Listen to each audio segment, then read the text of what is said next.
Okay, so I'm going to talk now about the interpretation essay, and then this is again a recording. You can find it in the recording web page, the page, from the menu bar in collaborate, and so I hope you're making use of that. The thing is, I went in there the other day to see some of these recordings, and I don't know if it's my laptop or if it's the technology, the Blackboard technology, but there seems to be a massive um, delay between the audio and the visual. So my lips are all in one, once one point in time, and the audio is trailing beyond like 5 seconds late. No, maybe not so much, but very noticeable. But you know what? Nevertheless, the recordings are serviceable, and at least it gives you something to look at as you're listening.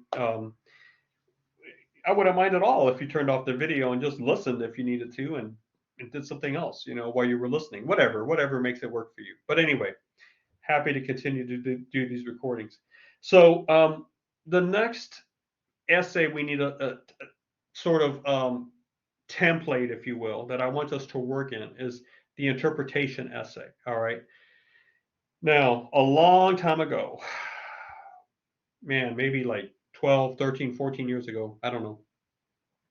I came up with terminology that made sense to me then. I mean, it still makes sense to me now, but it's very clunky, right? And part of me is like, I don't know if I like the terms that I'm using for this. These are my specific terms. You're not going to find other people talking about a level one critique and a level two critique, Uh, but there are there's some benefit there to that because the critique essay, the one that you did, for example, on a Program for Love, um, and the interpretation essay that you will be doing on a Ray Bradbury story called Marionettes Inc.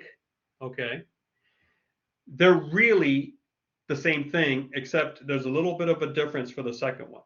So they're both critiques. The first one has only one type of summary to it. The second one has two types of summaries to it. So the interpretation essay is actually a critique essay. All right. So you've worked with a critique essay already. You know that summary evaluation, the two parts. Um, the interpretation essay is going to be summary and evaluation, but the summary part gets a little more complicated, right? Because of the little thing that, I'm calling the aesthetic artifact. All right. Now that's a mouthful. And again, this is one of those terms where it's like, did I really need to do that? But it's too late now. I mean, the die has been cast, and so the aesthetic artifact. So for me, okay, I'm treating this word very literally, giving its word roots. And an artifact is anything that has been made by man or by humans, man-made. So this is an artifact. Your computer is an artifact. The glass is an artifact. The elements of the glass, the silicon and the what else went in there as you heated it up, wherever they made this thing. The elements were not man-made, but the glass itself is man-made. I've got a fan over there, it's man-made. The pencil's an artifact. The wood is not an artifact, but the shaping of it, the insertion of the lead, the wrapping around with the steel band, the rubber eraser, the printing of the brand on the pencil, this is an artifact. You don't find this in nature, okay? So just hanging off a pencil tree, how great would that be? But anyway, I don't know what I would do with 1,000 pencils, but a pencil tree in itself would be kind of interesting to see. Anyway, so we have all sorts of artifacts, right? Trash can. Here's this. Oh boy, it's like I need to stop with this, right? Because I think you already got the point. But see, I'm going to go a little deeper here because I threw an adjective on it. The aesthetic artifact. Okay, so what is an aesthetic artifact? In this case, I'm talking about a man-made thing that has a function to it. Okay, but also has an artistic element to it, or it's pure art. It's a man-made thing, but it's pure art. it's hanging in a museum wall, or it's a chair that's in its own space in an exhibition room or hall, and it's roped off, and you can't sit in the chair because it's a famous chair. At this point, it has become pure art. I almost sat in a chair, so I'm a chair aficionado. I love chairs. I collect chairs, believe it or not. I'm running out of room, but um, I try to make chairs. I design chairs. I don't really have all the right tools or anything, so it never really works out. But anyway, I try. You see what I'm saying? And there was a time in Milwaukee when I was monkeying around in the Milwaukee Art Museum, and lo and behold, I found my favorite chair. It's called the red and blue chair. That's all. That's what it's called. The red and blue chair. You can look it up and see what I'm talking about. But anyway, um, it was there right in front of me, man, like a vision from heaven. And it was roped off, and I looked all over. I didn't see any guards, right? And I tell you what, I came this close. I'm stepping over the rope and sitting in the chair. I mean, have you ever had a moment like that where you're like, man, I'm going to do it? Oh, and it freaks you out because you're like, I'm going to do it, whatever it is. I mean, it's not, but something stopped me. I don't know what it is, and to this day I regret it, because what a story that would have been. What an experience, what a memory, right? I mean, I might try to track this chair down again and actually sit in it, but with my luck, I'll probably just break it. But you know, the chair has become art, right? And that's when it becomes, it's not just an artifact anymore, and it's an aesthetic artifact. Okay. Now, if you think about it, there's this element of the aesthetic right there in your room. Just look around, and you're going to find designs, you're going to find artistic structures, you're going to find art layered on top of the functionality of whatever it is you have in your room. You might have a bed, and if you wanted to just strip it from all aesthetics, right? I mean, just like, who cares about the sheets? Who cares about the color? Just put some generic sheets on there, right? But no, you probably designed, you probably wanted that color, and these pillows, and well, that's the aesthetic that you're bringing to the bed. Okay. Now, sometimes the aesthetic qualities are, sometimes they just serve to generate an attitude, right? A feeling, a sense, right? So you've decorated your room or your house or whatever to the point where you feel very comfortable with it, and you like how it looks. Um, so sometimes that's all it is, but other times the aesthetic qualities are much more direct and robust and active in the experience of the person that's engaging with the artifact. Okay. um, Poetry is like this. Short stories are like, fiction is like this. A good movie is often like this. You watch a movie and you're like, what was that all about? Because maybe they were so intent on layering in the art, maybe they lost track of the narrative. I just watched a movie last night that was like that. Okay, I recognize it as a very high quality film, but I also think it's going to miss the core audience, the main audience it was aiming at. And this is the film by Wes Anderson called Asteroid City, right? When it would help a lot if you have read T.S. Eliot, if you have read some of the modern poets. So then you can recognize what Asteroid City is trying to do. Because if you don't know what it's trying to do, if you can't see it as a postmodern piece or an existentialist piece because you don't know those terms, then you're like, what in the world is this? This is just, really, that was the movie that everyone was talking about. So anyway, when you come to the thing you are going to critique, okay, which means that you've got to provide a summary for it and you've got to provide an evaluation, you have to ask yourself, what is this thing I'm dealing with? Okay, does it have an artistic layer to it or not? Or is it just literal? So we're going to start talking about text now, because that's what you're going to have to evaluate. You get readings, you get essays to read and evaluate, okay? Like Program for Love. And Program for Love, I would say, although it had a lot of style and professional qualities to it, it was not an aesthetic piece. In other words, It didn't have another layer of say, figurative meaning it was trying to convey. Okay.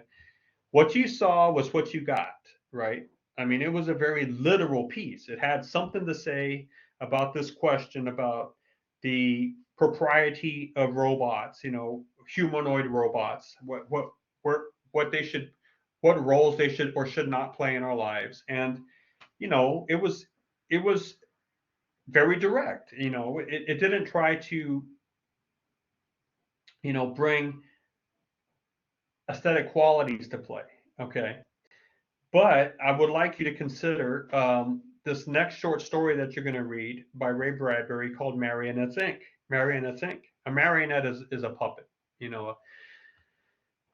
And the story itself has a very literal level to it. I mean, when you read it, that's what you're reading. You're reading the story. You're reading about two men who have a troubled, both have troubled marriages for different reasons.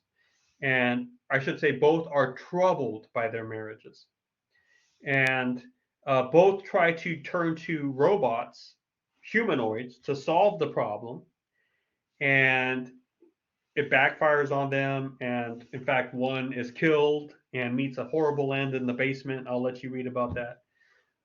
Not a gory end, but a psychologically horrible end, if you think about it. And that's the literal level of the story. Okay. But as you read it, you need to realize that Ray Bradbury actually has a deeper message, okay? A deeper message that he's trying to convey about how we handle problems in relationships. And I want you to think about that. And I want you to ask, what is he really saying about how we handle problems in relationships? How we turn to technology to um, do the dirty work, if you will, and uh, how does that affect us?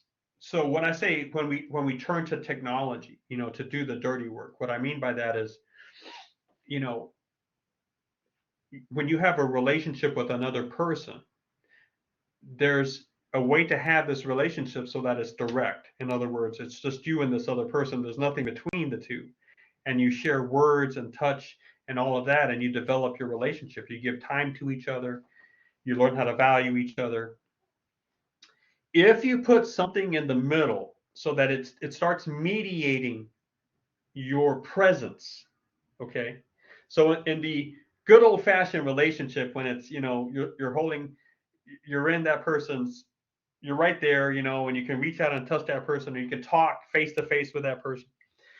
Your presence is not mediated, it's immediate because it's right there. Okay, your presence and this other person's presence are overlapping, right? um, and when you put things in the middle, then you have a mediated. Now, that first relationship, I would say, is an immediate relationship. But let's consider what we're having here. Like you can, those of you that are still looking at your screen, you can see me and you can see my face, right? But you can't touch me. My presence is not there. The image of my face is because of the photons of your screen, right?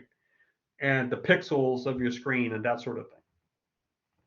There has been such a matchup of the ons and off pulses of electricity given in zeros and ones and binaries and bytes and bits and bytes and and your computer graphic card is so good at interpreting that and in duplicating um, the energy impulses that were received on the recording end, in duplicating it by shooting out energy to your pixels so that they can duplicate the photon discharge. It's incredible. But the thing you're looking at really does look like me, but it's not me. I mean, we all know that. It's your screen. You reach out and touch it. You don't touch me, you touch your screen. So that's mediated. And at this point, we have devices of technology between us, right? So if you want technology to do your dirty work and you want to get out of here and watch Monday Night Football or whatever, all you have to do is just kind of mute your microphone turn off your video, and you can go. You don't even have to leave the session. I'm never going to know, right? Um, if you're on your social platform or whatever, or your phone, and you decide, I'm done with this person, you can ghost them. In other words, you don't ever have to return their texts or their calls. You can just disappear from their lives because the way you were connected was mediated, right? It was through devices. And technology then can do your dirty work in the sense of, is that really how you should treat someone else? Is it okay for you to have a little bit of an argument with someone and then just decide to ignore them for the next 5 months? Isn't that, I don't know, that actually would be kind of an interesting topic for research, the whole ghosting phenomenon, because I don't know how to articulate it right now, but there's just something that feels fundamentally morally askew with that. It just doesn't feel right. But it's a whole lot easier, isn't it? It's a whole lot easier than telling someone, hey, I don't want you to talk to me, or I'm breaking off our friendship. So some technologies can allow us to take the easy way out when it comes to cultivating relationships and nourishing relationships and stewarding them. All right. And I think Bradbury is trying to tell you something on that level with the things he chooses to use as a vehicle. So I don't know how much literature you've studied, but there are two terms that you should be familiar with: vehicle and tenor. Okay. A vehicle is the thing that carries the message. The tenor is the message. Okay. So, Bradbury's vehicle here is this story about two guys with problems, and they realize that there's a company out there that will sell them a robot that looks exactly like them. No one can tell the difference. Although it's interesting when you read the short story. It's very interesting that Bradbury very obviously includes a way to tell the difference. If these humanoids are so advanced in their ability to mimic and to be you, then Bradbury's inclusion of this one device has to be purposeful, because there's no reason that you would need this thing on these humanoids, right? But the presence of this thing is the dead giveaway right away that they're fake. So Bradbury designs a story where he leaves something he builds something in the humanoids that is a very clear block for them, a very clear way for the humans to understand that they're not dealing with the human. In fact, even though this thing looks exactly like the other person. I guess I'm going to try to get you to read this essay. I am, and I'm trying to build interest, right? Because I'm trying to not spill all the details. But anyway, that's what you're going to have to do with an interpretation, okay? The summary has two parts to it, because I do want the summary of the literal story. I want to know the names of the characters. I want to know who dies. I want to know which one of the wives escapes. I want you to tell me that, because remember, you have to assume that I've never read Bradbury's short story. Of course I have, but I don't want you to write that way. I don't want you to write to me as a school teacher. I want you to write to a magazine, right? I want you to be pretending that you're writing to people that have never read this story before. And you're going to have to summarize it, all right?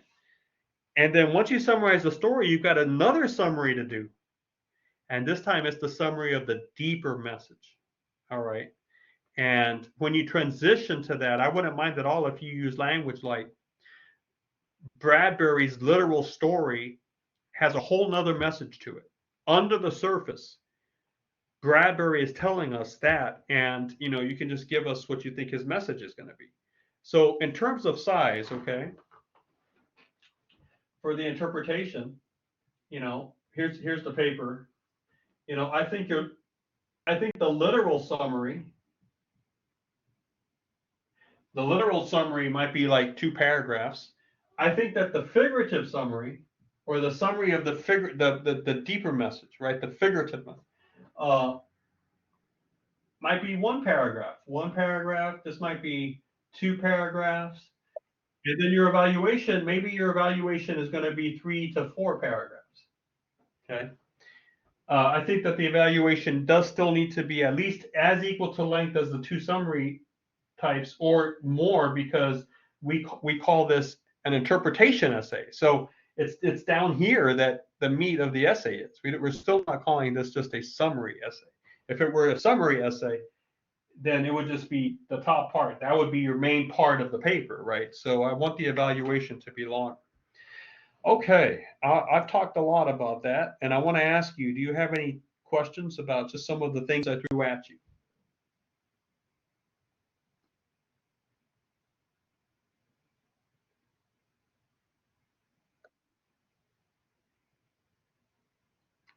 All right, so how does this work as a research tool? I'm talking about interpretation.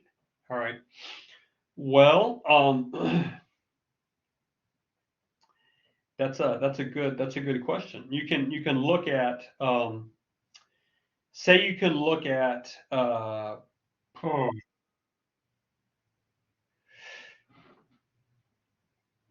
this is the idea that comes into mind. Unfortunately, about 20 minutes from now, I'll have a much better idea, but I won't be able to share it with you. But I read a book the other day on the T-shirt industry, and it was really focusing on one company, American Apparel. Okay, American Apparel got into a lot of trouble because of sexual harassment, uh, which went all the way. It started from their CEO, the founder himself, was very very bad at this. But anyway, um, they were so brazen with this that it just spilled out into their ads. I mean, it's if you were to go look at American Apparel ads, you'll see what I mean. And so I'm wondering, what what were they trying to say with their advertising? I can summarize it on a very basic level by just saying, here's the girl, here's the bed, here are the socks, here's. But then if you look at the whole palette of advertising that they gave, and they were consistently giving this message out right through the ads. And what is the message? See, that's where your paper then begins to be an interpretation paper, because you're trying to interpret that activity, right? And you can frame a whole research paper around this. It can, because when I say research, the word research is interesting, okay? And if you're talking about empiric research, which a lot of graduate programs in the sciences and healthcare and all of that, a lot of them do focus on empiric research. That's when you're really doing, the scientific method, right? And you're designing experiments, and you've got controls going, and you've got the populations that should be large, and you have all of this, and you're trying to get the data, right? Well, that is one type of research. I'm not expecting you to do that because you don't have the resources for that. But research can also more broadly mean just um, going outside yourself to look at the facts, to look at other ideas, to look at other people's writings, other people's thoughts, that so that you can get those thoughts and have them influence what you are saying. And as you mark out the influence as you're writing the essay, you can quote them. You can refer to that source.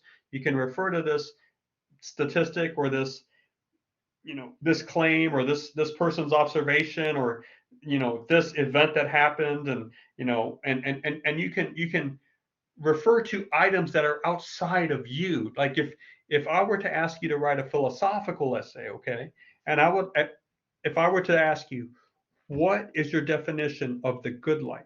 To you, what does it mean to have a good life?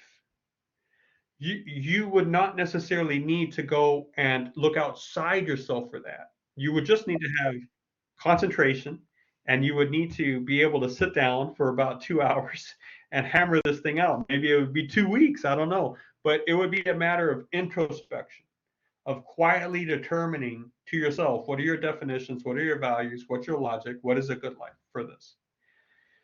And you don't necessarily have to go into the journal articles or the books or the movies, the documentaries. the websites to get data or information to help you build this case, right? That's not research, but it's very important writing. I'm not saying it's not important. It's just not research. What if I were to ask you to write a memoir of your life?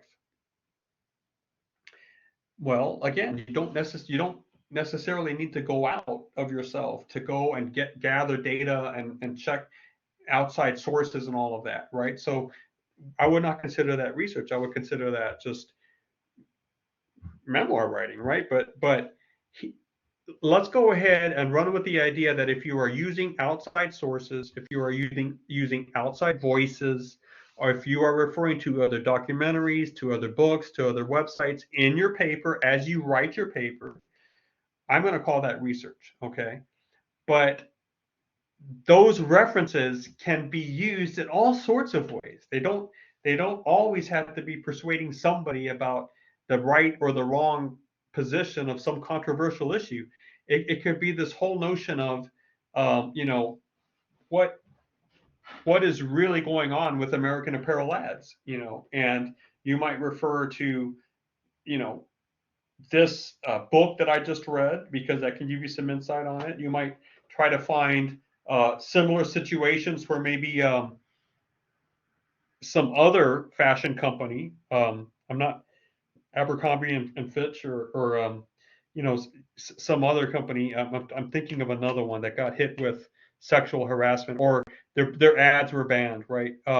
And maybe there's some writing on that. Maybe you'll need to look into the effects of advertising. I don't know, but you're just bringing in information that helps you create a text that has a beginning, middle, end, and that creates interest, maintains it, and rewards it. So, you know, that's fine with me, and it's in terms of accepting that as a research paper. All right. So, any thoughts or comments about the the quick overview I gave you on writing a interpretation paper? In these work folders, it's also known as a level 2 critique. You know, you'll never hear that awkward term outside of my class, but you'll often hear this as an interpretation paper, right? Or a literature review or a literature response or something like that, right? Because in school, this tends to be kind of tagged onto literature and poetry because that's easy to see the interpretation. But you know, of course, movies and songs you can do that as well. But you can do so many other things. You know, you can interpret landscapes, you can interpret gardens, you can interpret architecture, you can interpret the way oil companies design their websites. You go look at the top 10 oil companies in the world, and then make a an investigation on their home pages for their websites and tell me why certain colors always show up and certain pictures always show up. First, show me that these colors show up at an extraordinary event, and then then interpret it for me, right? And so there are ways that you can do this that provides an interesting paper. All right, let me open it up to some questions. Anybody? Okay, well, listen, Wednesday is going to be an office hour day. I would like to call it quits. I've had a long day. I'm tired. I'm tired. I don't know if you're tired too. Um, and okay, Catherine, you asked if there's a word requirement for the interpretation essay. That's what I'm assuming. And yes, there is. If you look in the work folders, if you actually open up the place where it says submit the assignment here, or you don't ever hesitate to open up anything. I don't have anything set so that if you open it up, you can't, you know, close it down and open it up tomorrow. Okay. But the word counts are listed somewhere in there for sure. I'll make sure of that when I get off this, but I usually almost always list the word counts. I'm thinking 800 words, but I'm not sure. You take a look. All right. Anyway, it is going to be slightly longer than the program for loved one because of the second type of summary you have to include. You know, the figurative, the summary of the figurative elements, or the deeper meaning, if you will. Any questions? Any other questions?